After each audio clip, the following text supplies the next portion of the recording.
Welcome to the Grand Review. This is the show that's all about movies and movie news. We are so glad you're here. Thanks for joining us. I'm your host, the man whose shadow really doesn't listen to him, Garrett Ray. And joining me, as always, it's my friend and compatriot, or maybe just a shared hallucination. It's Andy Delia. Thanks, Garrett. I'm not a hallucination. I am real. Okay. Well, that's exactly what a hallucination would say. Okay.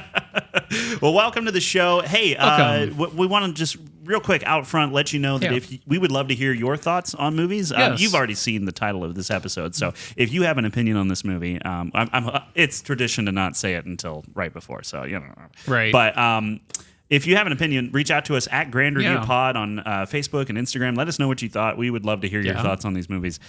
This week we are talking about the follow-up to the 2019 smash hit Joker. This time it's Joker. I'm going to speak French. I believe that's how it's pronounced in France. But here in America, we call it Folie à Deux. That's the movie. Andy, your thoughts first. I just keep calling it Joker too. Yeah. I'm not going to be pretentious like that. Joker. Wow. Like, people asked me last night when we came out of it, did you like it? I'm like, I don't know. I liked it. I liked it for certain aspects of it. I think the acting is really good. I really like Lady Gaga. Like, I'm not crazy about her music, but everything I've seen her do just keeps getting better and better. Like, I liked Star is Born. I really liked House of Gucci, and I liked this with her too. Yeah. Oh, I should mention this is all spoiler free right now. We'll get into spoilers later. There's time codes down below. Sorry. But would I recommend this to somebody? No. Interesting. Yeah, it's a tough one. There's I think there's a lot we can't get into without really doing spoilers, but I do want to say that it looks beautiful. It's the cinematography is incredible. Yeah. The color grading in the this darkness is crazy. Of it is just fantastic. It definitely is. I suppose you could say, if I wanted to sound like a critic, it's dripping with atmosphere. Oh my God. Okay. But the whole thing about it is that it is a follow-up to a movie that probably didn't need a follow-up. And that's what I've been reading like the entire week. Yeah, and it's I didn't read that somewhere else. That was my own thought, but it's just parallel. No, that's Joe Blow's put that out there a couple of times now. Oh, well, darn it, didn't do it first. Anyway, I liked aspects of this, but if you want to know what this movie is, think of it like this. It's like a student film grew up a little. Just a little. It has this pace and this this playing with reality that is something that very much feels like you would see it in film school. It's, what's reality, what's not. And, it's definitely an art film. Yeah, I would an art film. Go along with that. Yeah. And it really, instead of a big budget like Warner Brothers, comic book sequel, this really should be like an art house film. Right. But amazingly, it's a $200 million movie. Yeah, I think we're looking at bombs in the distance here. I think so. I know advanced sales aren't good, but that's hard to judge. Like, our crowd here at the theater does not do advanced ticket sales that much. So it's really hard to judge something from that. But just everything that I'm reading of people just shredding this movie the entire week. And it had a $7 million Thursday preview, which isn't bad. It's not bad. No, you can't really say that it's a flop just yet. Right. Yeah. If it was like 300,000, like Never Let Go did, then that movie deserved better. It really did. Actually, it did. If I had to recommend a movie to someone between this and Never Let Go, Never Let Go. I think it would be an easier recommend. Yeah, I would too. And even though it requires more thought than maybe the same amount of thought that Joker does, it's just a much more fascinating look at reality. Yeah. But that's not to detract from Joker too. Like I said, there is stuff that I like about it, so it's hard for me not to like this film. It's almost like Horizons in a way that everything points to a bad film, but you end up liking it. Yeah. And I feel the same way after this. Yeah. And this is definitely a musical. Like you said that Todd Phillips said that at CinemaCon and stuff. So that didn't shock me in the slice. I was fully expecting that. I think we've talked about this before on the show, but I hate musicals. I detest them on so many levels. They're so annoying. Jessica and I were talking about it in the car ride over last night, and then I was like, oh, Garrett's going to hate this. Here's the funny thing, Andy. This is the one time it didn't bother me. Aside from, the second time. The first time that I liked it was in The Greatest Showman, which P.T. Barnum, regardless of whatever the history is, it's a fun story. It is. But I actually like that movie. It didn't bother me because it made perfect sense that two people who are off their nut would break out into song. Like, seriously, I was sitting there and I was like, normally this would annoy me because it seems out of left field and stuff, but these people are crazy.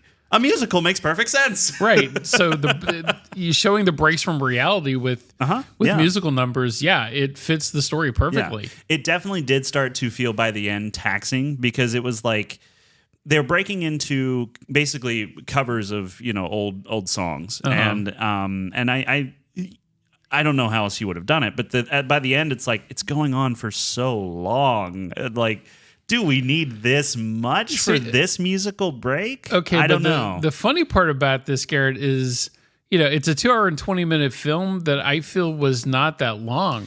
Yeah, it doesn't feel too. It seemed to move pretty quickly. Yeah. There were just. It was towards the end, just when he's on the payphone, and that's not a spoiler, but he's on the payphone and he's singing during that. Yeah. It's this long shot, and they do this a lot through the movie. They do these long one take sort of things that are masterfully done. Like no complaints on the filmmaking there. But if I have to listen to Joaquin Phoenix sing anymore, I'm gonna do something that you saw in the movie. Yeah, I think that there's just. that was the clunkiest way to avoid a spoiler, but I will not edit it out.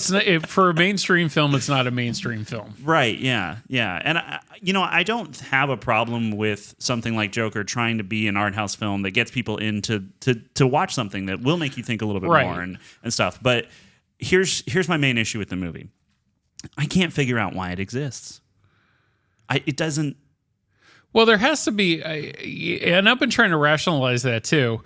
There has to be some kind of bridge from the first one, and I rewatched the first one the other night just because I wanted to watch it again, and I figured we'd get ready for the second one. Yeah. There has to be some kind of follow-up from the events of the first one to this one, and having the trial and having everything that happens in this film does make sense to have a sequel.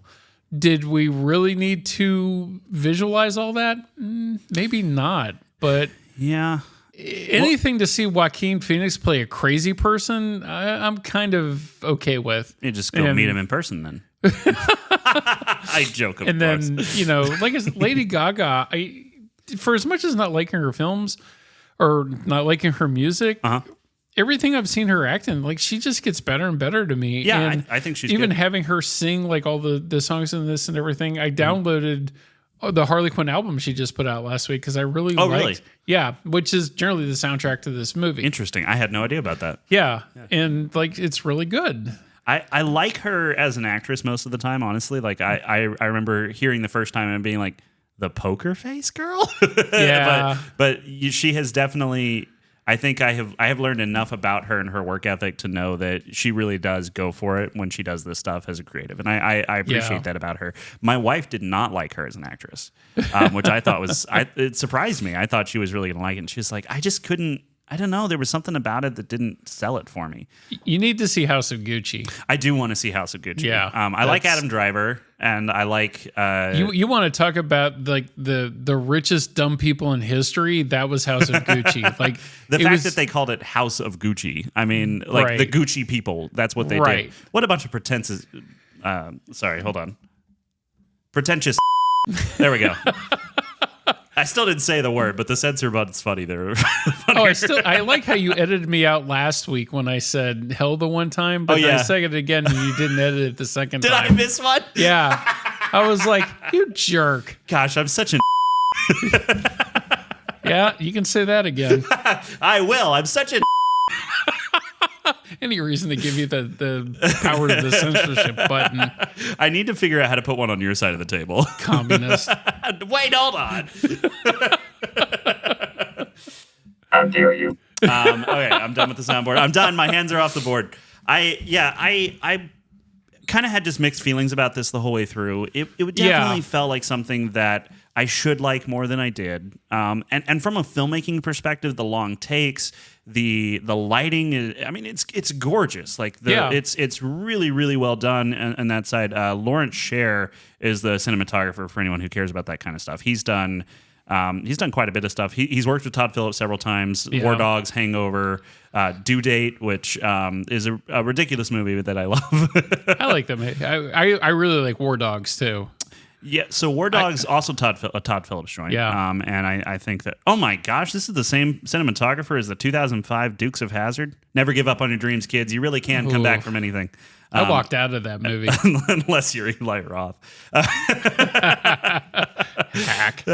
But yeah, so this it looks beautiful. The sound is, I mean, we kind of don't talk about that a lot because it's not our forte, but I think that the sound mix in this is fantastic. And this movie definitely, just like the first one, it has these brilliant moments of like shocking, whoa, oh, okay, that's happening now. And it's got a lot of that stuff. I think that though, if you look at the first Joker movie, it is saying something about individuals who are put out by society and how they break over time. Right. And it's a character study on that, which is what makes it a good movie. And I like the fact that it's not the comic book per se of the Joker. This is something completely different than what you've seen in the comic books.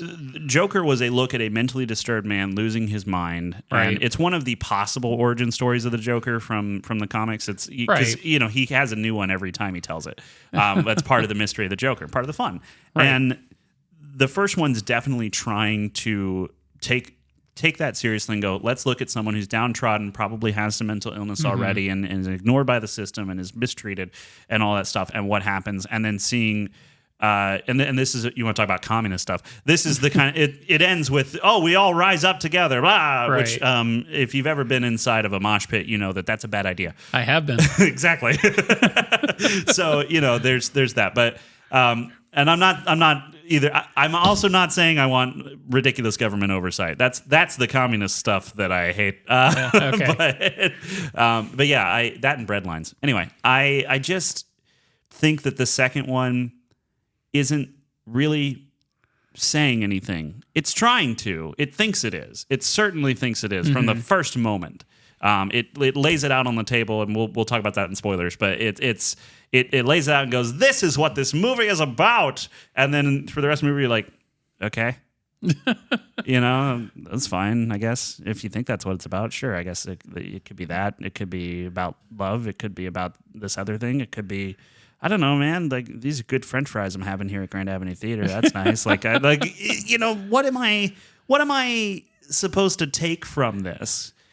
It was the question I walked out with, and the more I've thought about it, the more I've thought, well, either I have no literacy when it comes to art, or this movie is really not about anything important. It's not about anything important. So, yeah, I would go with that. If you like the first one, I think there's enough here that you will enjoy. Yeah, and I like the first one too. And I like I said, I like this, but it would be very hard for me to recommend it to somebody. Yeah, I'm not going to run out and be like, oh no, you've got to see it. It's a brilliant film. Like if you like cinematography and things, I'm going to go, yeah, there's plenty of stuff there to look at and go, oh, that's gorgeous. Right. And there's the powerhouse performances all the way through. Even Steve Coogan doing an American accent that you can believe. Incredible. I thought it was cool that I didn't know he was going to be in this. I thought it was cool when he popped up. I saw just like an image of him at one point and went, all right, that'll be in there. The only thing I love Steve Coogan from, because it's the only thing I ever saw him in, was Around the World in 80 Days. Completely lambasted as a film. You didn't see Hamlet 2? I did not see Hamlet 2, but that sounds great. It's a bad movie. The best thing I can movie that I've ever seen Steve Coogan in, I got that last name wrong, I'm sure. Coogan, thank you. Was a movie called 24-Hour Party People. It's the movie about the start of factory records and like the Manchester music scene and how crazy it was. Yeah. And it's a really good movie. And he plays like a straight role in that. Like he's the head of the record company. And he's really good in that. He does this one character that I can't remember the name of, but he's been doing it like on and off for almost 20 years now in British TV. And he had a movie that came out like 5 or 6 years ago now But apparently, by all accounts, Steve Coogan, fantastic actor. But all I know him from... and Tropic Thunder. Oh, yeah, Tropic Thunder. Yes. But all I really know him from is Around the World in 80 Days, which I watched at least 90 times as a child. I've never seen that one. You don't with have the to. Schwarzenegger and Jackie Chan. You don't have to, but it's good. Really? No, it's bad. But I love it because there's this whole part where Jackie's like blindfolded or something, and he's trying to fight, and the French girl that's on the trip with them keeps trying to tell him left or right, but it's always the opposite of which way he's facing. Okay. She just keeps getting it wrong, and at one point he just goes, "Stop helping me!" it's personally, I love it. But yeah, it's a bad movie. Okay. So yeah, but Joker Folie à dire, whatever. Look, Joker 2.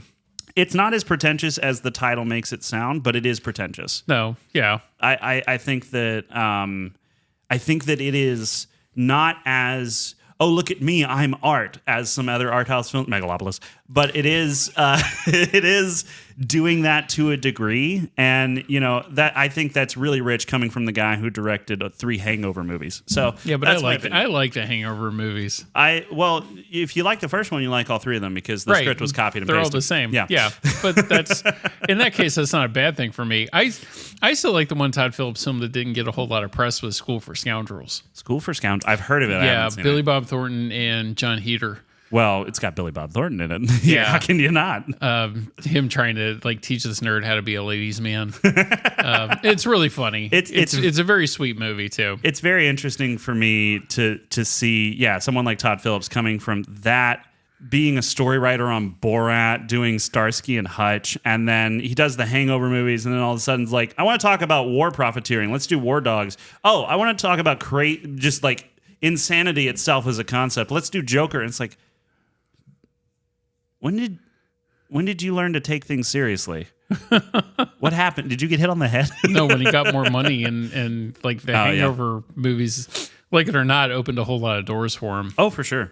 And like I laughed at the Hangover. I'm not above it. I'm not above anything. I didn't think you liked the Hangover movies for some reason. I think that they're definitely bro comedies. The kind of thing like if you were in college when the Hangover came out, the Hangover defined you as a person if you were stupid.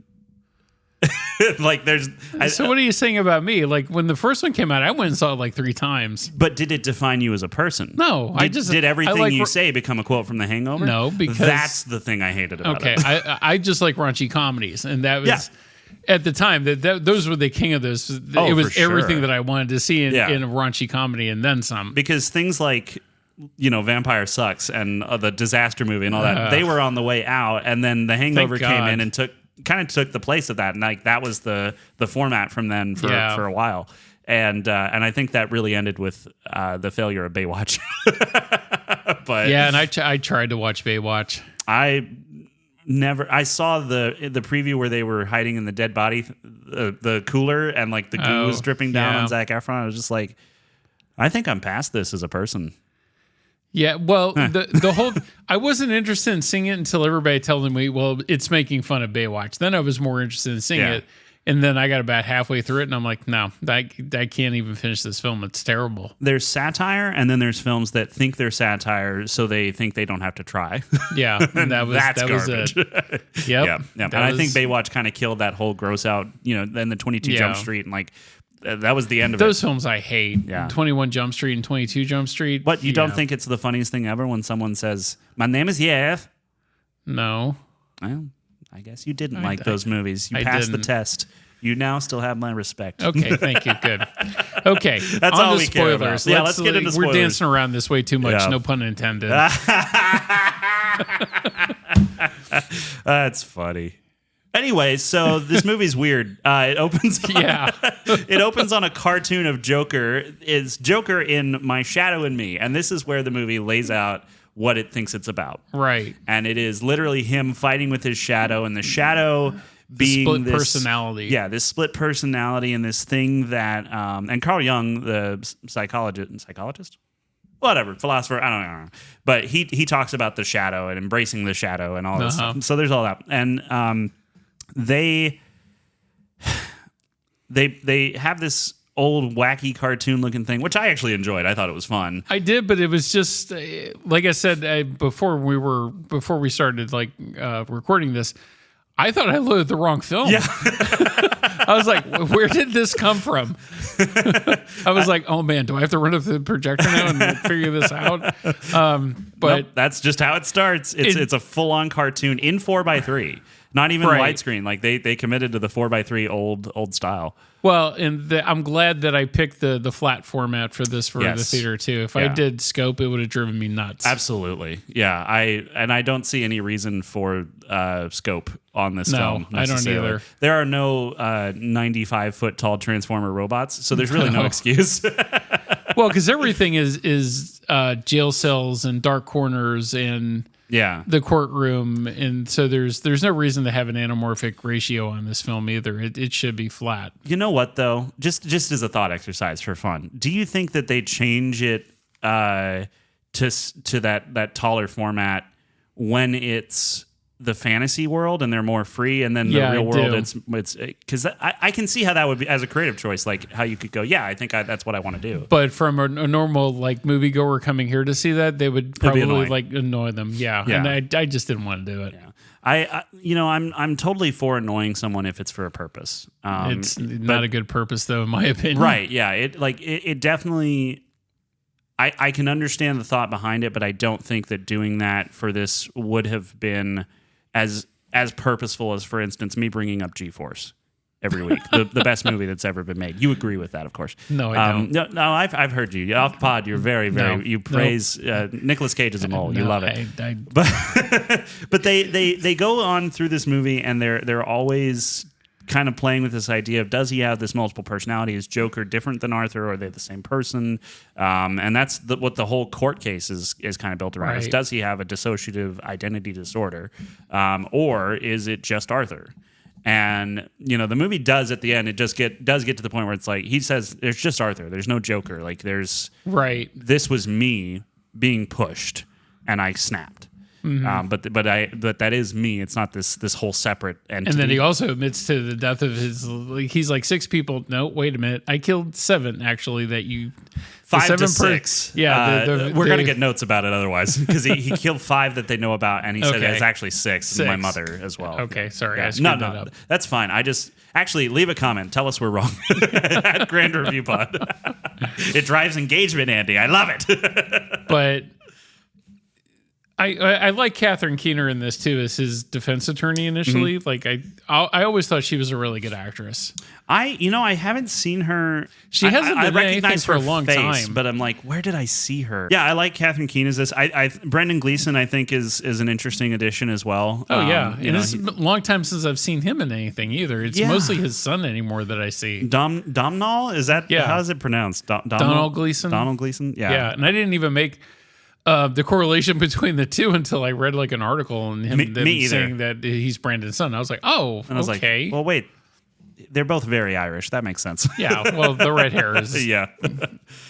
You don't notice it with Brendan because he's gray. Right. So, yeah, he did The Banshees of Inisherin in 2022. He did A Greyhound of a Girl, but that was an animated movie. Banshees of Inisherin I've seen. I really like with him and Colin Farrell. Colin Farrell. Yeah, it's a really good movie, but it's very art housey. Yeah. And a lot of people won't get it. I'm not against art house films. I like stuff that makes me go, what was that about? And with the this story, one, The Banshees of Inisherin, it's a very simple story that it's very character driven. That it's probably. Well, I'm thinking because it's the same actors. Like In Bruges is another one. I love that movie. And it's very simple story, but it's very heartfelt and Joker feels like, man. Okay, so most of this movie is about saying we need to look at Arthur as a person. That's what it's going through. So the whole court case is about, is Arthur and Joker separate? Are they the same person? Is it a split personality? Is he schizophrenic? Yeah. Is there a case for an insanity defense, which Catherine Keener as his attorney is trying to mount that. Right. But there you see both sides of that equation in every person they bring onto the stand. And even to the point where Arthur fires his attorney right there in open court. Yeah. And because of the influence of his girlfriend Harley, right, who is an insane person in her own right, right, but has not been honest with him in one single sentence that she ever said to him. Yeah. Okay. So here's the main kind of thrust of the movie. There's this whole conversation about who Arthur is going on, and there's the lawyer's trying to say, well, Arthur is not Joker, and that is a reason why we should allow for him to be hospitalized rather than put to death. And then you have on the other side Harley, who says, no, Joker is the real you. And she's constantly, for whatever reason, she doesn't feel so alone. Yeah, she feels that Arthur is the facade. And so there's this tug of the expectation that's on him throughout this.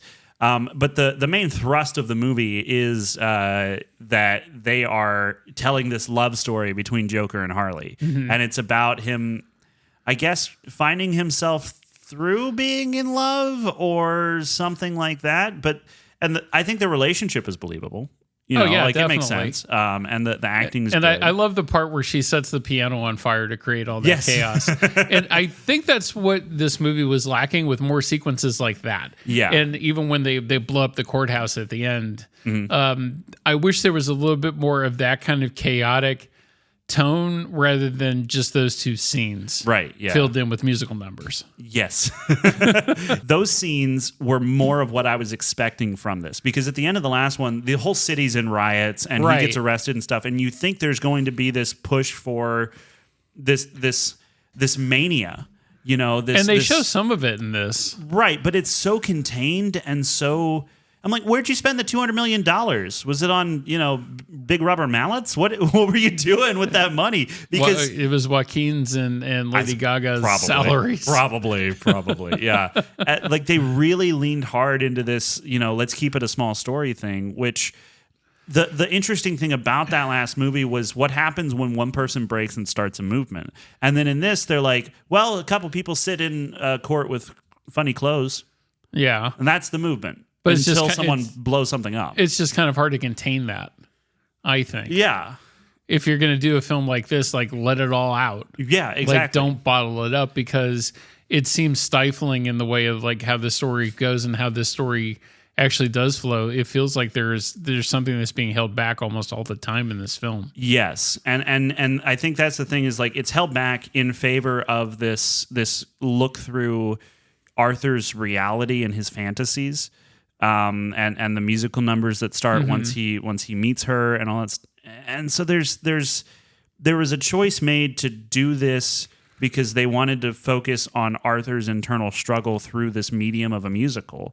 And I'm not saying that's a wrong choice. I'm just saying that it felt incongruent with the ending of the first one, because it feels like you should pick up right there. And maybe, Arthur does all this stuff, and then, or you pick up with him talking to a therapist and actually getting better and actually being like, oh, I didn't see what I became through that, and I don't want that. And then, boom, the bomb goes off in the prison, and Harley breaks him out, and it sets him off. It triggers him in some way. Don't you see that a little bit, though, in the interview that he has with the reporter? Yeah. Like, there is a little bit of that there. It's not totally devoid. But then we sat through an hour and a half of courtroom drama when we should have been dealing with a citywide manhunt and riots and things, I think.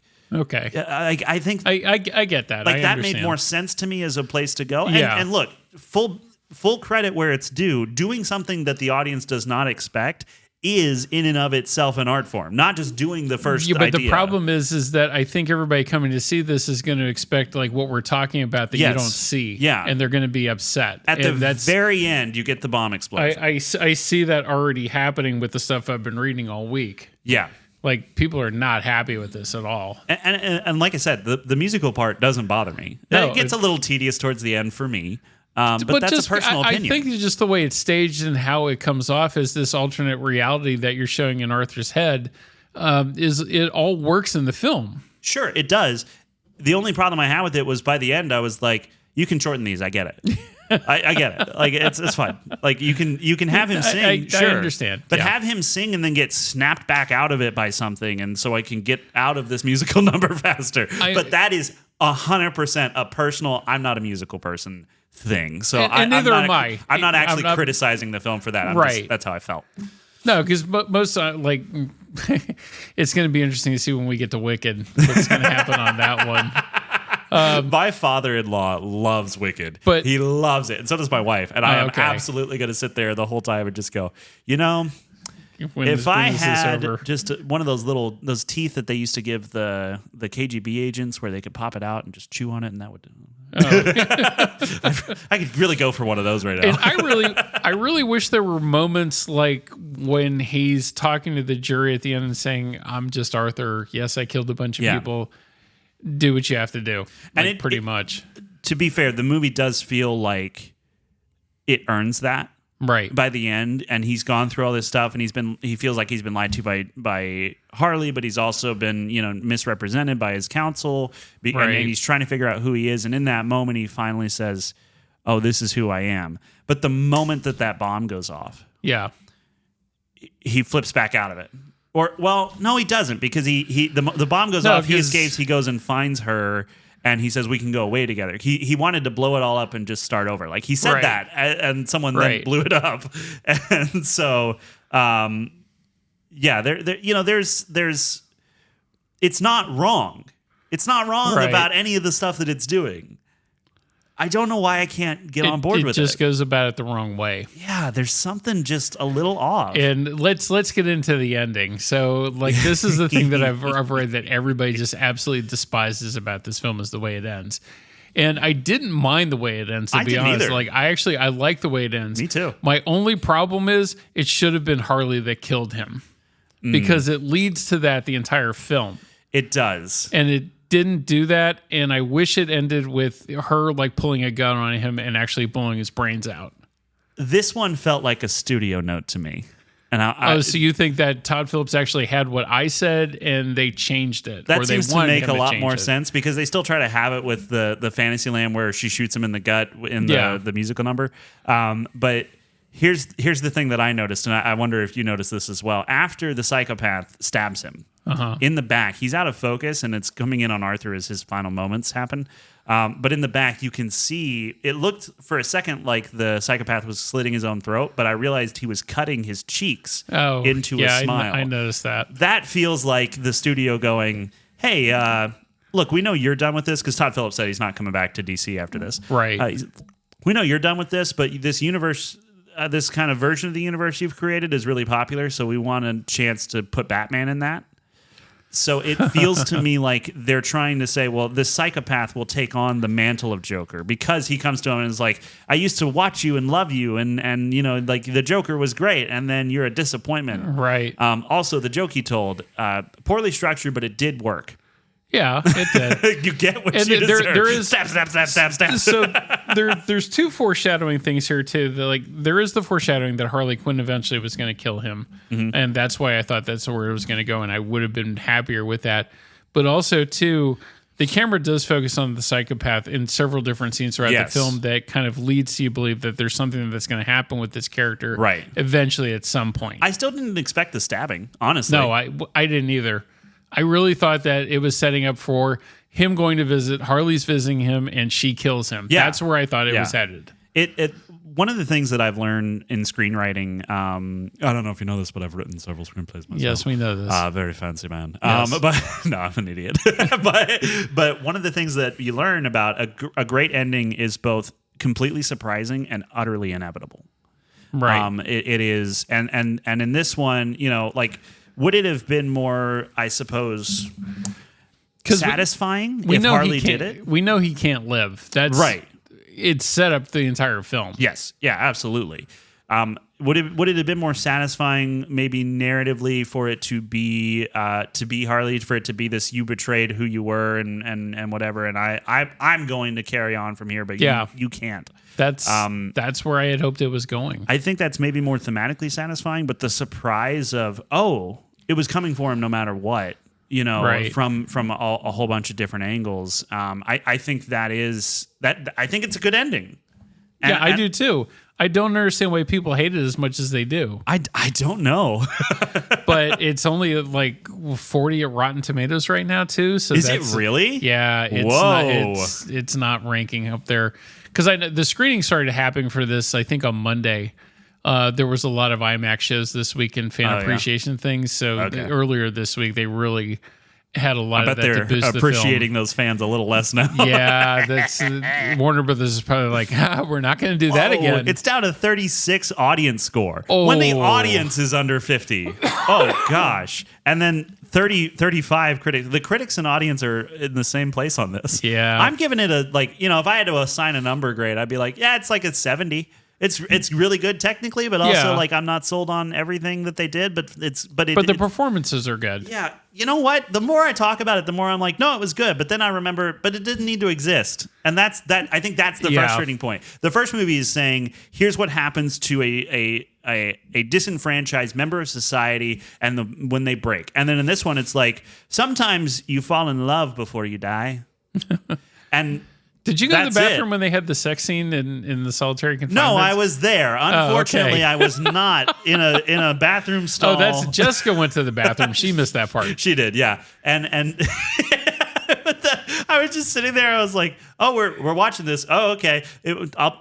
More tastefully done than probably any other sex scene I've had to watch in a movie. But also the most uncomfortable one I've ever for sure, but mercifully short. Right. And that's it happens to the best of us, but mercifully short. It almost takes away, I think the most uncomfortable sex scene I've ever sat through was the 300 sequel, Rise of an Empire. Oh. With Eva Green being thrown around this room and this really hardcore sex scene in that's just really does not fit the film at all, and it's very uncomfortable. Okay, I have a question that's going to sound like I'm being gross, but it is a genuine question. Is there frontal nudity with Eva Green in that movie? Yes. Why would you do that for 300 Rise of an Empire? if you're gonna go there as an actress, save it for something respectable. Because they knew it was a bad rat, and they had to have something to get the guys to go back and see that. And Eva Green naked definitely did it. That's the most depressing thing I've heard all day. At least it's honest. Oh my goodness! Yeah, I mean, it's that's the thing is the truth often is depressing. Yeah, not to mention it's just not a good movie either. Yeah. I mean, 300 wasn't good either, but it had style. No, it had flair. I like it had 300. pizzazz. The second one you was just don't like Zack Snyder. Why do you say that like it's a thing that I should be ashamed of? Zack Snyder's up his own rear. Because he's not as bad as... I like a lot of the films that he's done, so... I think I just am I'm blasé on him, if you will. That's the... because I really like Watchmen, too, and that's another unpopular opinion. I haven't seen Watchmen. Well, that's not a shock. Yeah, I guess it's not.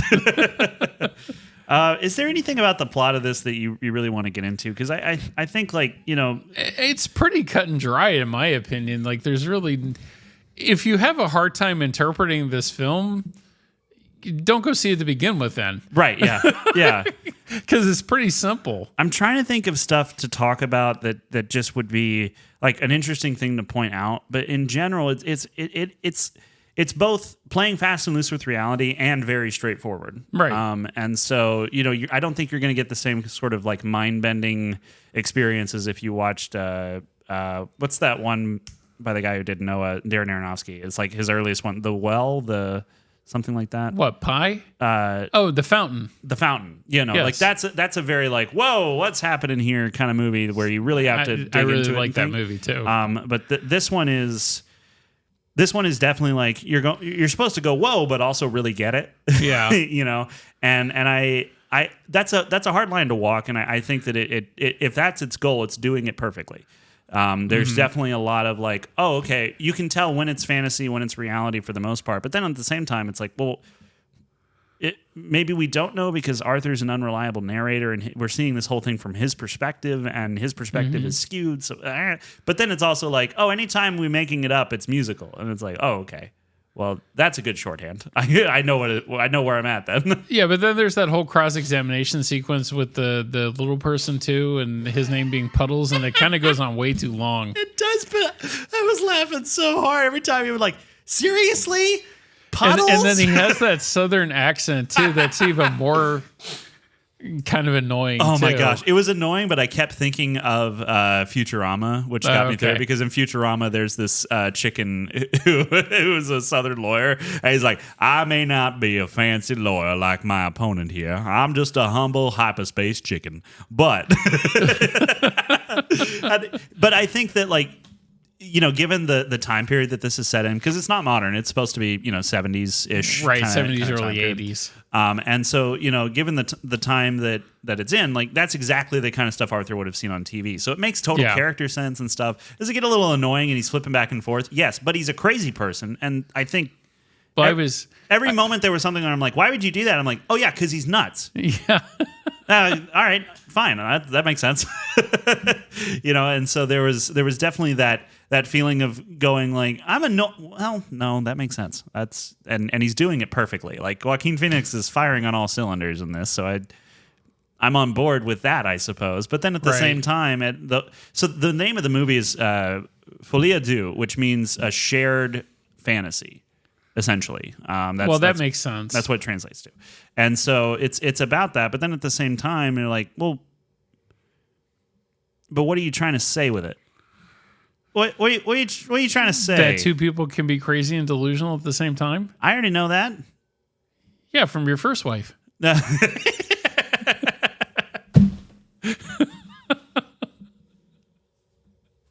I broke Garrett. That's awesome. Now. Only one of us was crazy in that equation. I'll let you figure out who. So that was not worth it. I'm very sorry. Harvey Dent's in this. Yeah. What did you think about the actor who played Harvey Dent? It was okay. He's playing kind the of perfectly, like, almost. Yeah, but he's playing smug a little bit, which kind of, Well, did you notice when the bomb sense. went off that, like, half of his face was disfigured? And I was like, okay, Yeah. that's a good setup for that, It too. was not as disfigured as it should have been. No, but it's not. But at least it was there. Yeah. To satisfy, like, the real comic book nerds that are going to come see this. Yeah, they're going to go, look, he did the Two-Face thing. Exactly. Like, and they'll notice the thing with the psychopath at the end, too, doing for sure. with his mouth. It's in the Wikipedia article that you always go to Wikipedia. As Arthur bleeds to death, the young patient carves a smile into his face while laughing. What? It's a good aggregator of basic information. That's all I need. Okay. I'm not going here for a deep insight into the realities of motherhood. I'm going here to ask who was in this movie. Okay. And also, yeah, normally we don't have a plot synopsis I can look back on, but this one's already been posted in its entirety, and I think that is so they probably give a away good everything sign. with spoilers even before we do. Yeah. And the Wow. thing is, I think that it happens more often with a bad movie that the entire plot gets lined out for people, because people who go to see it and go, "Oh, this is garbage," they'll go and say, "This is what it is. You don't have to see it." Okay, so funny part about that too is going back to Darren Aronofsky too. There was the film he did, Mother, that everybody, that's everybody's reaction to that film.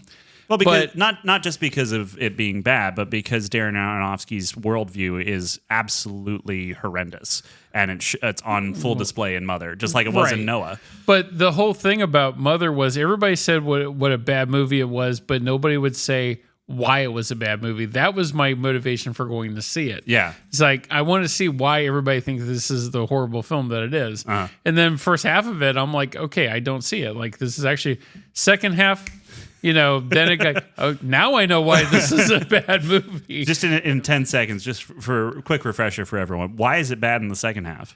Well, because the baby's head gets popped off and like the crucifixion scene of this small child and everybody's god worship of the main character, and it just spirals out of control with no real rhyme or reason either. It's almost like the film had two different writers. Is that not the point? Is that it's about the death of Christ and therefore the downfall of the world afterwards? Not this film. The funny thing is, even if that is what they were trying to say, and that the death of Christ was the redemption of man because he became sin and took on sin on himself for our salvation. So it's a twisted biblical view. Anyway, Darren Aronofsky's a moron. But yeah, the bomb outside this in Wikipedia it says a car bomb. I don't think they ever clarified. No, that they said that. It said in the film. Oh, in the there's radio. the news report. That's right. Yes. That's where it was. My bad. But yeah, I don't know if I'd love to hear your opinion on this. I don't know if he actually meets up with Harley afterwards or if that's in his head. I think he does. You think so? Yeah. Because there has to be some kind of closure to that if she's not the one to kill him. The last thing we see before he meets her on the stairs, though, is her putting a gun to her head. And then she disappears until he sees her on the stairs. And so I thought there was a potential that she had gone, because when he gets up to her, he keeps going, stop singing, like, just talk to me, stop singing. And she keeps singing. Right. And that seems like very much he only has this picture of her in her head with the singing because that's been their shared delusion. But she's gone.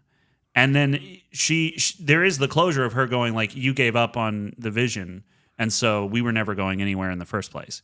And there's that. I think the movie is trying to imply that it could be a delusion. It could. I just would rather think that it's not. Sure. Yeah, that's fine.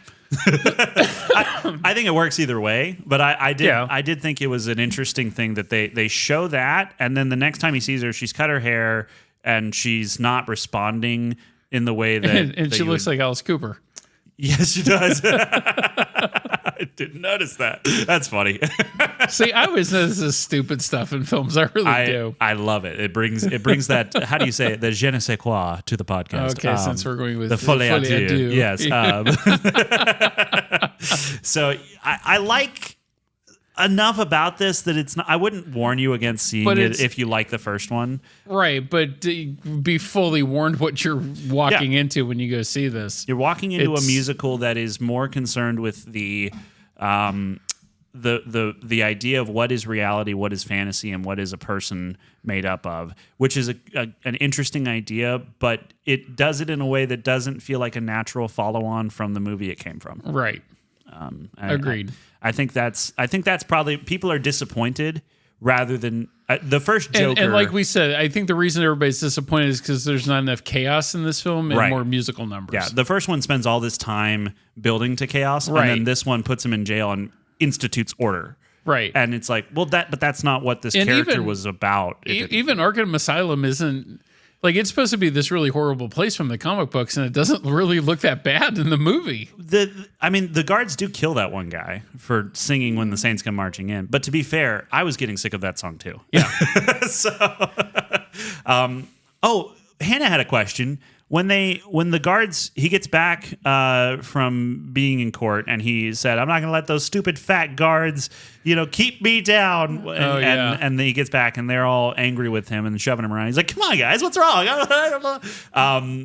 Also the joke that he told about his mother, very funny. But when they get him into the bathroom and they're like stripping his clothes off and stuff, they pull him behind that wall. And they beat him up. Jackie says, "Get his rags off." Yeah. But then in the next shot, he has exactly the same number of clothes as he had when he told them to get his rags off. Yeah, the continuity director lost their job. Maybe so. I was sitting there going, well, I thought they were going to strip him down to his underwear again, and lay him bare. Like, that's the idea. But he still had the jacket on and stuff. And I was like, that doesn't make any sense. No. And then he does suffer at their hands. I mean, there's very clearly abuse going on in this prison, or in this mental hostitute. It's not a youth hostel. Yeah. Gosh, I speak for a living and I can't do it right. But when they get him back to the cell, obviously he suffered another head injury. His eyes are dilated, and he's just sitting there listening to the guards kill this other guy who was trying to support him. And I don't know. It's all of it's bad. Everything is bad, and then you die. And I think that's what the movie's trying to say. Yeah, by the hands of somebody else that was jealous of you. Right, yeah. Because that's the other thing. The psychopath is obviously jealous of the attention that Arthur gets, and also the fact that Arthur admits to being real. Right, yeah. And that there's nothing special about him, that there's nothing, like, he is not Joker. That's what he said. And that makes everybody upset because everybody wants to root for the anti-hero. And when you take that away, there's such a feeling of being robbed, and I think that's where the psychopath comes into play as well. Yeah. It's an interesting movie. It really is. But did it need to be made? That's the thing is. So it's asking those questions, but I don't think it has anything to say about it. Is it just 2 hours and 20 minutes of our life that's wasted? Yeah. But, or did you just go back and watch Hangover 1 again? Or Due Date? And you know what? It's not even. Sometimes I raise moral objections against things in movies. There's nothing in this movie that made me go like, "Whoa, okay, well, as a society, I can't watch we're that going again because of this or that." And I'm not as prudish as I sound a lot of the time. My favorite movie from the year so far is Wolves, which is nothing but F-bombs and debauchery. But I loved it. And I think that this movie, if it was trying, I don't know, if it took a stand on something outside of reality is what you make of it, I guess. I probably would like it more. But did it really say that? That's the thing is I can't figure out what it was trying, exactly. what it was saying. It was touching on things, but it was touching on some of the same things as Never Let Go, for instance, where it's like, what is real? What is the past that we come from, does that hold more reality than the truth that we're living in? Mm-hmm. There's all of that stuff. But yeah, it never really kind of does anything with it except it's character catharsis for Arthur. Uh-huh. He comes to a resolution, which I think is what was earned and interesting. Right. But the movie overall, as a whole piece, it's less than the sum of its parts. Yeah. And that's rich coming from the guy whose most watched project has a shot that's 3 minutes too long. So I don't think I could have done this better. It's nothing like that. No, but that is the feeling you walk away with. That scene too, where like he blows the smoke from the cigarette back in Lady Gaga's mouth too through the jelly. That's really disgusting. That was grossed out, and that's more than even like say something from Terrifier. That's grosser than that is. I just cannot. Why would you intentionally inhale secondhand smoke, you freaking weirdos? I get you're crazy, but that's insane. Yeah. So I had to throw that in there. Jessica would have lost her mind because she was cringing like big time. And like leaning over to me and looking at me going, ooh. Yeah. And I was like, don't worry, honey. I don't smoke to begin with, so right. we're good. We're fine. Don't worry. We'll get back to our spaghetti dinner later. Yes. Which you still need to come over for. Yes, we do. I'm so, man, once the semester is over and Hannah's out of school, it's going to be great. We're going to be able to have so much room for activities. Oh, good. So we'll start crossing those movies off the list. Yes, absolutely. Yeah. Is there anything else in here that you really want to hit on? I think we've touched on everything for this. There's really no reason to go any further. Look, if you want to see it, you don't have to stay away from it, but just know that you're probably it's not, I think, as cohesive as a piece. It's going to disappoint you. Yeah, it's not as cohesive as a piece as the first one. Right. But there's plenty in there that is interesting, and I think if you watch it just because you care about the character of Arthur and not the greater story of Gotham, then there's enough there to hold your attention. Sure. Yep. Yeah. Agreed. All right. You want to get into news? Yeah, let's do news. Let's do the news. All right. So first off, Francis Ford Coppola invites people to ask him anything in a spirited debate of Megalopolis. Oh, let me line up for that one. I got a lot of questions for you, Francis. He got on social media and he said, this is Francis Ford Coppola. It should be reiterated that the core purpose of Megalopolis was to spark a conversation and advance the art of cinema. Over the last 7 days, I've been overjoyed with many kind words, realizations, and humble understandings of this piece of art. To celebrate the spirit of debate in the film, that's all capitalized, debate in the film, I will invite you to ask a question in the replies so that we may have a conversation. I'll be responding tomorrow, 10 a.m. to 1 p.m. So is that from the 5 people that actually saw the movie this past weekend? You're likely to get your questions answered because I dodged a bullet by not booking that here. Let me tell you, that would have been just a waste of a screen. There's no way anyone would have come to watch this. No, like Temple Cinemark didn't even play it. Oh, really? The closest anybody had to drive for that was Harker Heights.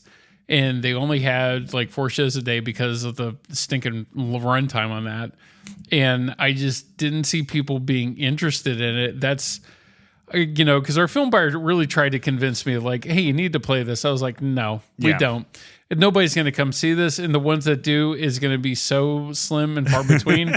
And Not to mention, it's Lionsgate putting this out again, so add to the wood pile on their horrible films for the year. Yeah. No thanks. And I really don't even have any desire to sit through it at this point. I still do out of curiosity purely. I just don't. But will I actually do it? No, I don't have time for this. Right. I don't have time to sit down and have the discussion about art. My wife is about to graduate with her Bachelor in Fine Arts, so I actually spend a lot of time discussing art. I don't need bad art to do that. Right. And that's actually what Megalopolis is. Yeah, that's what I've heard. Because the returns on that was the first headline I read like Monday morning from Movie News was how badly it did. Yeah. And I was like, yep, I knew my instinct on that was correct. Well, if you do have any questions, this probably will be out around the time he starts doing the the question and answer. So you can find Saturday 10 a.m. to 1. So if you want to do it, you want to ask, just get on. Why? I'll be here at the theater though. Unfortunately, maybe I'll just pull out my laptop and do it from the office. It's on the internet. Who's going to stop you? You're the boss. That's true. Wolves has become the most viewed movie in Apple TV history. And thanks to us. Yes, it's all our fault. That's right. Yeah, Matt Dentler, who is the head of features over at Apple Original Films, which you should be fired. He's going to be fired. Yeah. Yes. He says, when George, Brad, and John approached us with their idea for Wolves, which means I didn't know about that. Like, it was all three of them were like, we're on board with this from the beginning before they even had the go ahead. It wasn't like the Brad and George were not hired guns necessarily as much as they were like, oh yeah, we're in and we want to be creative forces on this. Right. But Matt Dentler said, now audiences have chosen in droves to make Wolves part of their weekend, making the movie a global blockbuster. Yeah, it would have to be a part of the block, you moron. It would have been done even better if you put it in the theaters, you idiot. That's where the block is. You can't bust the block if you're going to home release, you stupid idiot. I'm kidding. Please hire us. We'd love to make a movie over there at Apple. But he says, we always consider Apple TV Plus to be the home for the world's most talented artists to create and blah, blah, blah, blah, blah, blah, blah. Anyway. That's not true either. That's what a bunch of bull. Oh, I forgot. This is the first time Clooney and Pitt have been together since Burn After Reading. That was a long time ago. Yeah. But that's a good movie. The Coen Brothers film. Yes, I love that. The Coen Brothers are hit or miss for me. I'm not always getting it, but when I get it, I really get it. Yeah. The only feature I can think of that I wasn't like really behind that they did was Hail Caesar. My parents hated Hail Caesar. A lot of people did. It was the first time they'd been out to a movie in a long time, and they came back and they were like, do not watch Hail Caesar. There's no point to that movie. But I can pop in Oh Brother, Where Art Thou anytime. Oh, for sure. Or Miller's Crossing. I really like that. One. Yeah, not a shock. But that or Raising Arizona. Back when Nicolas Cage actually did good films. I have seen Raising Arizona. I didn't get it at the time. I might rewatch it. No, that's... If you're younger and you see it again when you're older, it definitely resonates a little bit louder. Yeah, I think I was like 16. I was like 18 when I first saw it. Yeah, but I was a very immature 16-year-old. So now you're a very immature 30-something. Right, which means I'm almost there. I'm almost there to where I'll get it. But I'm not 30, so I'm 28. What are you talking about? But Over the Art Thou is definitely a classic too. Yeah, my little brother, we watched that when he was around the time he was born, and we called him Diaper Dan for years. For years, we were like, Diaper Dan needs a change. Fun stuff. Yeah, but it's Dapper Dan in the film, not Diaper Dan. Yeah, but it was just a little wordplay, a little fun. Okay. Having a little fun. And Fargo too. I'd be amiss if I didn't mention Fargo. I need to watch Fargo. Really? I need to watch it. You should. But it's one of those things where, there's those things that are like in the pantheon of great films. And you're like, well, if Fargo's I watch definitely one of them. I want to be in the right place to watch it. And then that never happens because I'm a moron and don't get myself in the mood for it. And so I need to just do it. Just to see the wood chipper scene. I hope it's as good as the wood chipper scene from Tucker and Dale versus Evil, which is my favorite wood chipper scene. It's just as good. Oh, good. Okay. Yeah. And it's almost along I think Tucker and Dale stole it from Fargo. Homage, please. Homage. Okay. Let us not besmirch the holy name of Tucker and Dale versus Evil on this podcast. I think Ethan Coen made the Drive-Away Dolls that came out earlier this year. That sounds right, yeah. We passed on here, and I saw it on Peacock, and I was like, whoa, I dodged a real bullet with that. Really? That film's awful. Really? Yeah. And like full-on lesbian sex scenes, and I'm like, no, that would not have gone over here at all. I have a question for you. What? Why was there a sex scene in Joker Folie à Deux? Well, you had to have some ray of sunshine in there with all the gloominess and psycho realities that were in it. Hey, it may have been a ray of sunshine for them, but for me, that was a dark cloud over my evening. I did not want to watch Arthur Fleck's butt. Yeah, but you didn't see that. That was kind of the whole point, too. Yeah, although I did have to listen to him go, "Can you feel it?" Which made me want to puke. Yeah, my gosh. I agree with you on that. So this is a fun one that I just want to throw this in here. We're not going to belabor this point at all. Okay. But apparently Will Smith farted so bad they had to evacuate the soundstage for 3 hours on Men in Black, and I just wanted to. He's a farter. Are you sure my Boston Terrier wasn't on that set? I don't think so. But when Bugsy has gas, he can clear a room. Yeah. And that's just the breed of Boston Terriers because of the way their faces and how when they eat, they take in ingest air. so much more air. Yeah. Poor animals. But yeah, you heard it here, folks. Will Smith farts a lot. The doctor that was connected with the death of Matthew Perry has pled guilty. And I just he should. I just wanted to point this out real quick because it very, very seldom does it seem to me that people who are responsible for killing other people with drugs. Yeah, they don't take any accountability for their actions. They're never held responsible, and it just was like I'm not. There's nothing good about this situation. No, but it did feel kind of like a ray of maybe not a ray of sunshine, just but some a feeling of vindication. relief. To go, finally someone actually paid for what they did. And he's going to pay. Yeah. Oh, yeah. So Mark Chavez, he faces 10 years in federal prison. So he pleaded guilty to a conspiracy to distribute ketamine. Yeah, but the reality of that, too, is people that sign up for those pleas and that, they only do about a third of what they're sentenced to. So he'll probably be out in like 3 years with good behavior.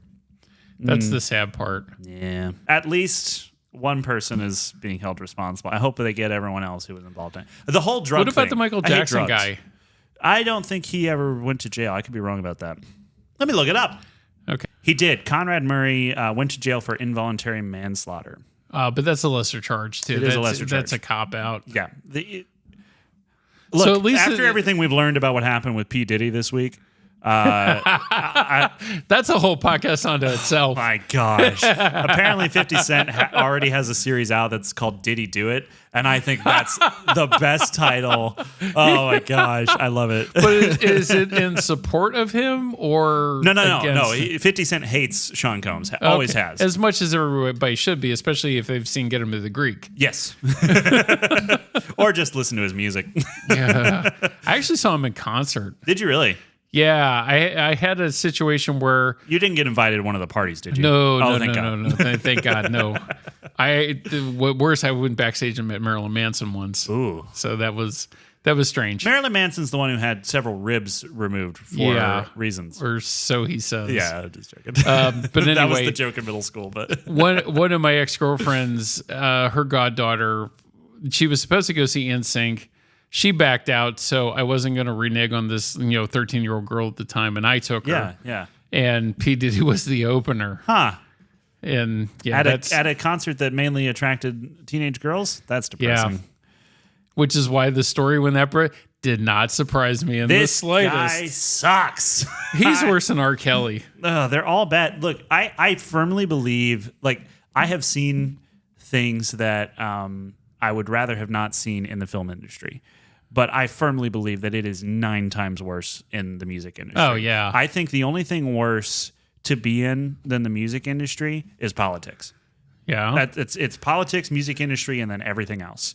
And it's not a close second, or a close third after the music industry. The people involved in this do some of the most insane, depraved things I can imagine.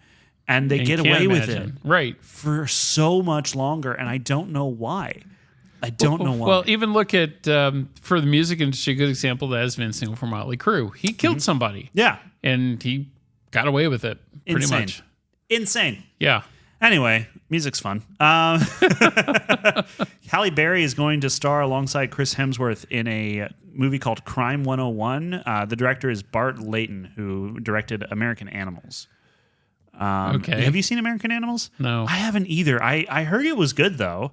I haven't even heard of it. It was I just remember the trailer had them like, it was like they were robbing a bank or something, but they all had animal masks, and that was part of it. I don't know. But I look, I'm all for more Halle Berry. She's a great especially performer. since Never Let Go. Like we really like that, even though it didn't do well. Yeah, I think it deserved better than it got. It was a thinker movie without being an art house film. Right. Joker, Folie was trying to be both, and it is what it is. Yeah.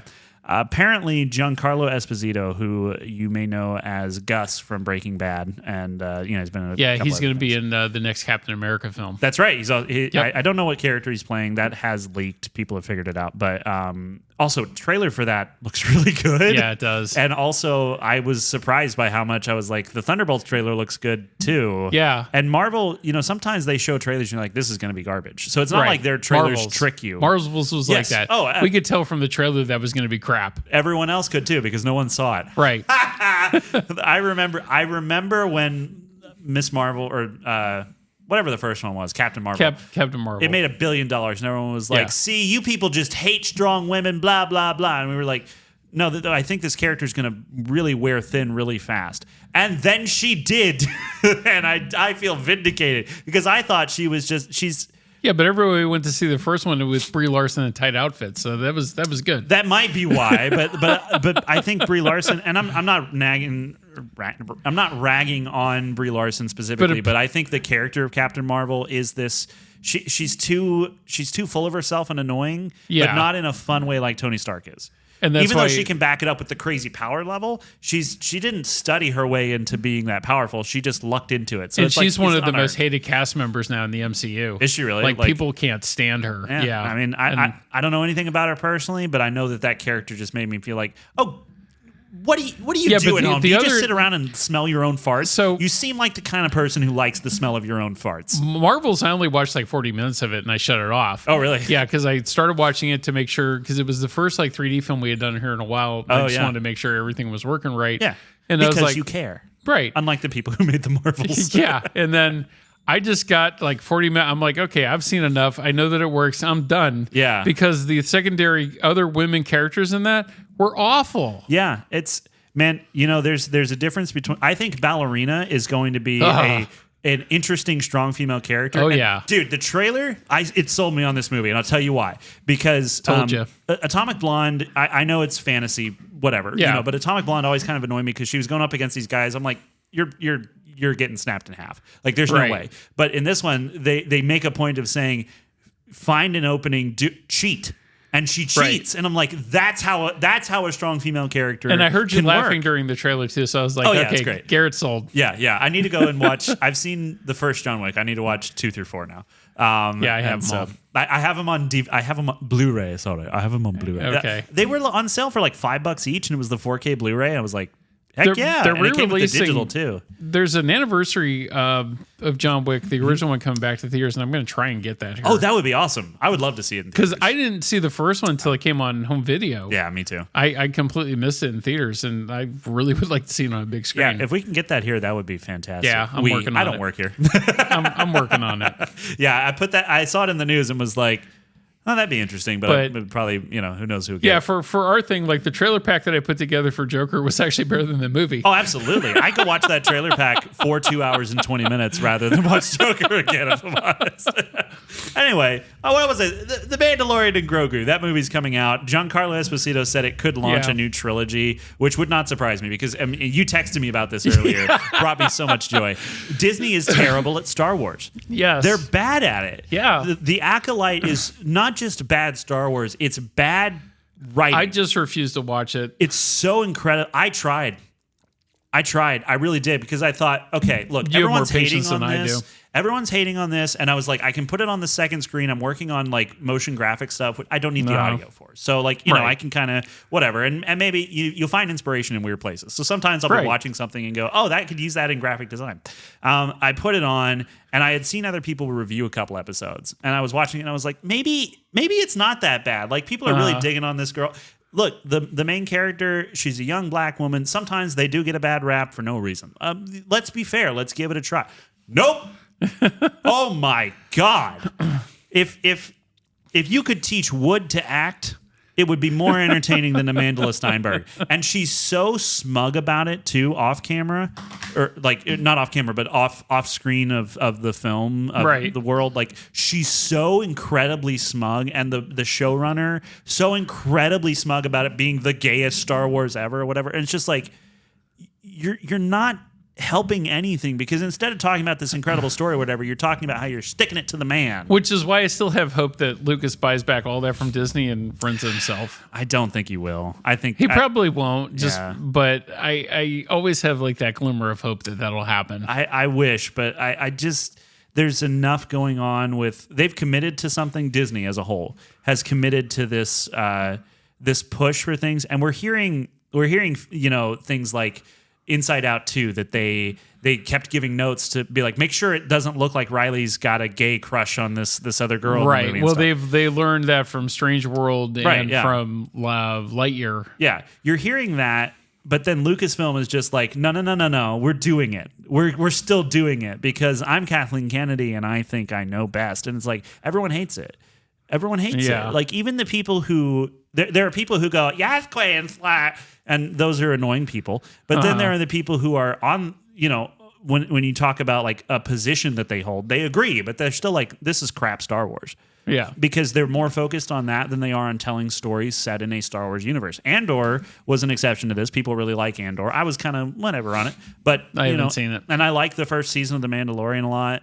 I watched like 3 episodes of the first season, and then for some reason I just stopped. Yeah, it's lone cowboy in space, which is fine. And Grogu is very cute. Yeah, that was so. And I thought I might have like borrowed a lot too from Cowboy Bebop. Not so sure about that, but I haven't seen Cowboy Bebop, so I couldn't tell you. I've seen some of it. Okay, yeah, like that's about the most in anime that I get. Yeah, I don't know, but I know that the Star Wars trilogy, the sequel trilogy, it is it had the same effect on me that The Hobbit had on me when I watched it. It actually made me retroactively hate everything else. And that seems like like saying it out loud, I'm like, that's dumb. There's other stuff is still there, but it's like, but this is. See, but I can go back and watch 4, 5, and 6 for Star Wars anytime and enjoy it, even the special editions that they do. The unpopular opinion is I actually like the special editions on those, and I like what they did. And I'm kind of a sucker for like creatures and fleshing that out. And I realized too when I was growing up, and even Lucas has said this, he didn't have the technology to do really what he wanted to do, and those films were unfinished. Yeah. So the special editions actually make me very happy. And the funny thing is that with that, like that brings up the whole discussion about the death of the artist. And once art is released, is it still yours? And then if you mess with it, do people have a right to be upset with the changes you made after they fell in love with this original version? Whatever. The reality is, you can't get the Star Wars theatrical cut anywhere. It does not exist anymore, except for there's like 5 different projects that are fans restoring old prints they've been finding and things to try and get the theatrical cut back, and that's like really neat. And I love that that's happening. I would love it if they would officially offer both, because I would love to see the differences between them. So my question is, but they didn't change the fundamentals of Star Wars by adding in a couple of extra big goofy alien things. The Jabba the Hutt scene, which actually I really like. Okay, there's one problem with that scene. There's just one issue. That when it goes that scene, and the alien guy comes up and you see his uvula swinging around as he sings right up in the camera. That's the only thing they should not have added. That was okay. You don't remember this? No. It's like there's the girl with the long snoot and she's singing. That's from Return of the Jedi. But the intro is done by this other like big tick looking guy. Yeah, that's from Return of the Jedi, not Star Wars. Well, Return of the Jedi is. I'm talking about the whole sequel. No, I'm talking the restored scene in Star Wars with Jabba the Hutt, where you actually see him and Han steps on his tail. Yes, and I love like that. Yeah, so do I. That's what I was saying. Like stuff like that people really criticized. That I was like, why? It's kind of neat. Yeah, sorry, I got confused. I was thinking about Jabba's palace. No. But the other thing that's too, the only thing I don't like from those remasters is if those people are involved with doing this, where's the American Film Institute and their part in this? Like they really should be the ones that are doing this. And at the very least, you can release as many versions of something as you want. Clue famously had 3 different endings shown at different theaters, and then when they released it on home video, showed all 3 of them and said, "Oh, but this one's the real one." And so, you can do that. You can have fun with those things, and you can absolutely go back and revisit something and say, if I was to do this now with what I have available, how would I change it? And do that. Like that's your right as the creator of that thing. To say but this is the only version you can get now, I think it just smells of regret. And I would rather celebrate the versions and the advancements. If something is loved well enough that people are willing to put money into remastering it and doing something, I think it's interesting to see both. I think that's because there's obviously love for both. But stepping on Jabba's tail, great. Yeah. Anyone who says otherwise is just a ding dong moron. But yeah, so Moff I Gideon, had to when I saw that on my newsfeed today, I was like, oh, wait till I send this to Garrett. Yeah, is Disney bad at Star Wars? Yes, and the fact that you think you have to ask it as a question, it's not journalistic integrity. You're just stupid. Just say the truth, which is that Disney is bad at Star Wars. So anyway, Giancarlo Esposito said he plays Moff Gideon in the series, so he's already cropped up in this. He says, as in the MCU, Disney will figure out how to join all these characters into one really great movie or TV show. That's my sense of where it will go. Dave Filoni and Jon Favreau have a new vision, continuing on with the Mandalorian movie. My sense is that it's all going to converge at one point or another, and we're going to have another set of a trilogy or more of films. But Disney has already said that. And that being said, I think his character is dead, so I don't know if he knows anything outside of what Disney has said publicly. I'm less likely to get excited about another 3-picture series in Star Wars, though. Like, the Taika Waititi one has been quietly canceled, as far as we know. Yeah. The recently this week, the Rey series that they were kicking back up, kind of has started to disappear. Maybe they've smartened up now and know that maybe going further with these things is just not a good idea. Maybe so. I mean, there's enough baggage from what they've done so far that unless they sell it off, I don't think anyone's going to have a lot of faith in them to do anything with it. And I say that as someone who literally, I refused to marry the woman I am married to now until she saw all the Star Wars movies and approved of them. So, I love Star Wars, and I want more Star Wars. But the Star Wars that we have gotten the video game stuff is way better than anything they've done in the movies. The Star Wars Jedi Outcast or Jedi Survivor and whatever the two call it. They're better Star Wars movies than the movies are. Huh. And I've enjoyed those. Yeah, I just don't play video games, so. Yeah, I don't as much as I want to, even though I have a whole show where we do it every week. But okay. We record a block of episodes and then don't play for 3 weeks at a time. So. It's called Play Along, by the way, if you want to check that out. Yeah. Anyway, I don't know, man. I'm not hankering for more Star Wars at this point. At least not with Disney being in control of it. No, not with. And look, people say well, you shouldn't blame it all on Kathleen Kennedy, but if you're running Lucasfilm and you're running around wearing a shirt that says the Force is female when it is absolutely agender, no, you're not making good decisions with this. Anyway, Venom: The Last Dance got a runtime. It's 110 minutes. I think you actually mentioned this before. Yeah, I told you that last week. Yeah, because it's 150 or. Well, now I'm telling you minutes. this week. That's the only trailer I didn't put on Joker was that one because. I actually the trailer pack that I initially put together was 25 minutes, and I was like, oh, I gotta cut that down. And I respect you for it. I had a whole bunch of new stuff that came across in our satellite feed this week, and I was like, ooh, I want that on there. I want that on there. I want that. And then I was and then I looked at the runtime on it. I was like, whoa, okay, gotta take that off. Take that off. Yeah, it didn't seem long. Was it slightly longer than usual? The trailer pack? It was 13 minutes. Okay, so yeah, just right in that sweet spot. That's good. That's good and stuff. Sinners. I really like that trailer. I know I know what the story to it is. Oh, you do? Which is vampires. Is it really? Yeah. Okay, that's cool. I absolutely. Ryan Coogler is a fantastic director. And Michael P. Jordan, great actor. Yeah. I really like him. Yeah, very, very absolutely solid people that I would 100% trust to make a horror film that I enjoy. Yep. So I'm pumped for that. And then that Mickey 17, I had to put that on there. Oh, dude, I'm so excited for Mickey 17. Yeah, that's gonna be great. It's a long run time. It's 2.5 hours long. That's fine. Yeah, I trust Bong Joon-ho. So do I. I trust him. Any man that made the host, yes, I'm good with. Let's see.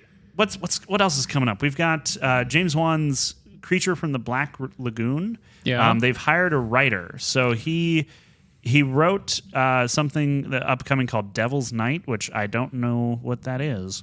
I don't either. It says it's in production. Military vet returns home, becomes a police officer, investigates a supernatural case involving an urban legend. Sounds like The Crow. I don't know if this is the real poster for it, but if it is, that's bad. awful garbage. Yeah. What was their budget? $1? It looks like the poster for The Carpenter that we might be playing in November. The Carpenter. Oh, that's right. The Carpenter. Yeah, the MMA Jesus film. It's Gandhi coming from downtown. Oh, Jesus with the people's elbow.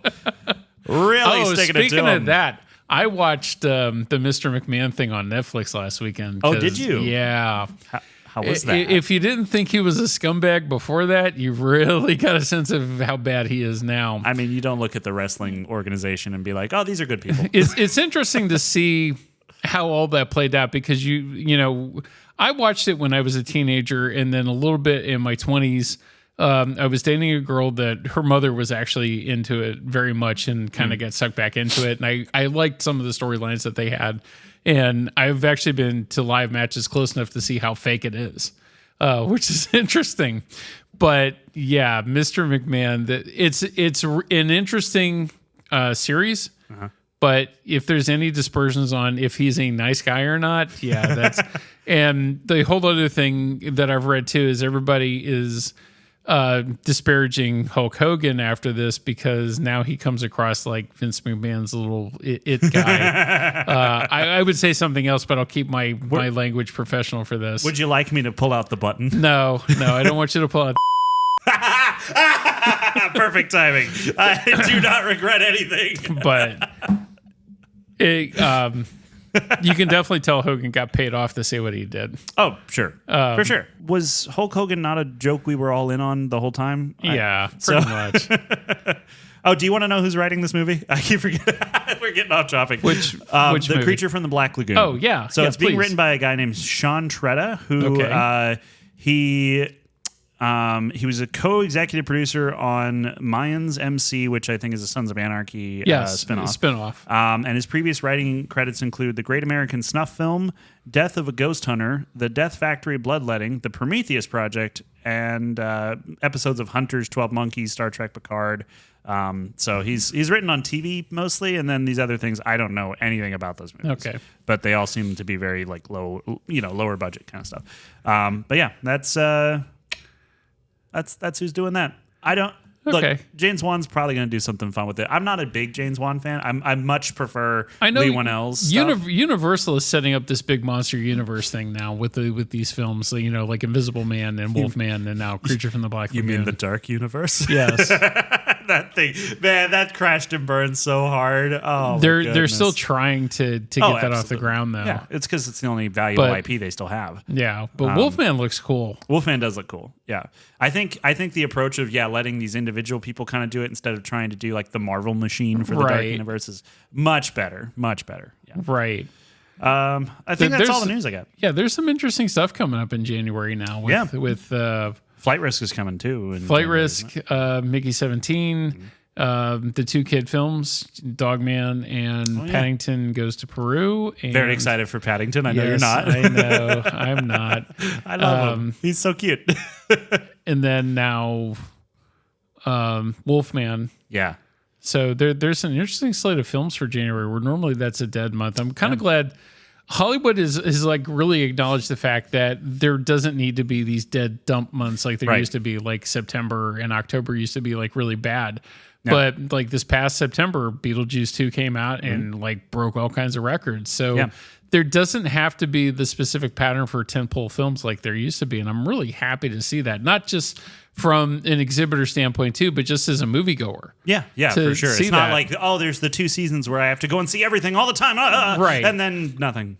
Yeah. But next week, unfortunately, we got to go to Cinemark and do another road trip to see Saturday Night. Yes. Because unless bookings come Monday and things change, which doesn't look very favorable in my world. A man can dream, though. I think that's the impossible dream. So we're going to Cinemark next Thursday to see that because that's going to be the podcast next week. Is there anything else coming out next week? Yeah, Terrifier 3. Oh, right. Of course. Yeah. We're going to see Saturday night. Yeah. And then we're opening we're opening Average Joe next week, which I kind of want to see. Yeah, a little bit. But then the other one is the anime My Hero Academia. That's right. Which I have no interest in at all. I don't either. So doing a podcast on that's not going to be that interesting. Are you planning on seeing Whitebird this week? Yeah. Okay. I think I'm probably going to try to take Drew to see that Saturday night. Yeah. I don't know how successful I'm going to be, but it's not doing great today, but that doesn't mean that word of mouth could spread on that film. Well, and we're recording before people get out of work. So, Fridays pick up after 5, basically. Yeah, but this is going to be a more mature audience going to see that. Yeah. I don't even know if anybody really knows that it's almost like an unofficial sequel to Wonder. It's on the marquee outside, though, so that does help. It is. And that's where, thank you. You're welcome. Get this man on your marketing team. Yeah, I try my best when I can. And then Texas Chainsaw Massacre's tonight. Yes, yeah. So this weekend is. I'm not going to be able to see anything this weekend. I know, but we're this. running the entire month. Except, well, we're not running it Saturday night this week because we got UFC. Right. Yeah. Yeah. So, but next week and then all the following October weeks, it's what days is it? It's normally going to be Friday and Saturday, anywhere between like 9:30 and 10:30. Cool. Wherever I can fit it in. Sweet. Couple of interesting things I saw from Max this week. Selma Hayek is behind a remake of a Spanish-speaking film that I really like and I have a passion for called like Water for Chocolate. Huh. And she's doing it as a miniseries. I don't know if she's directing it or producing it. I think just production. Okay. And I introduced my wife to this film this past week just because I thought she would really like it and she loved it. So we're curious to see how like this miniseries is going to go with that for Max. And then Max finally got out today in streaming Salem's Lot. So this is the remake. The original one was done by Tobe Hooper in the 70s as a television miniseries. And it's really good, even though it's made for TV. It's still very creepy. The book is fantastic. Yeah. It was one of Stephen King's first books. So this film has been in COVID hell, as I refer to it as, because it was supposed to come out. It was actually... I blame the cats. I always blame the cats. Especially your cat. Yeah, Turtle. She's evil. What a terrible cat. Turtle is like the Antichrist in fur. I still have scars on my arm. It's been weeks. But the advanced word that I've seen, the trailer for it was really good. That's what I heard, yeah. And yeah, like as soon as Drew goes to bed tonight, I'm putting that thing on. I really want to see it. I still just can't. Like every time it's got Stephen King's name on it, I'm just like, that guy's probably a pedophile. Yeah, Allegedly. Like I just don't know. This is old school Stephen King, like the stuff. Like even though they remade Firestarter, yeah, but he and that makes was money from it now. So even if he went off the rails at some point, this is a modern thing that he's going to get money directly in his pocket, and I just don't want him to be able to buy any more jars to put children's hearts in. That's all. That's all. I've told you that quote, right?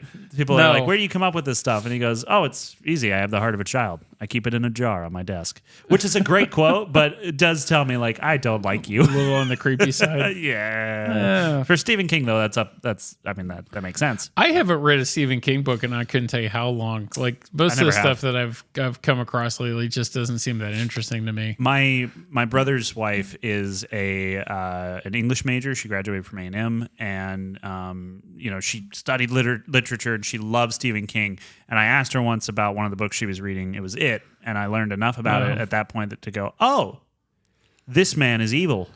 And just never really thought about it after that. I was like, all right, that was enough for me. I still like Needful Things is the one that I like more of a book than the movie. The movie's like more to the cliff notes of the book than anything else, but it's a better book than most of his stuff is actually better literature than it is film, except for the non-horror stuff I like more as a film than the horror stuff, like Green Mile, Stand By Me.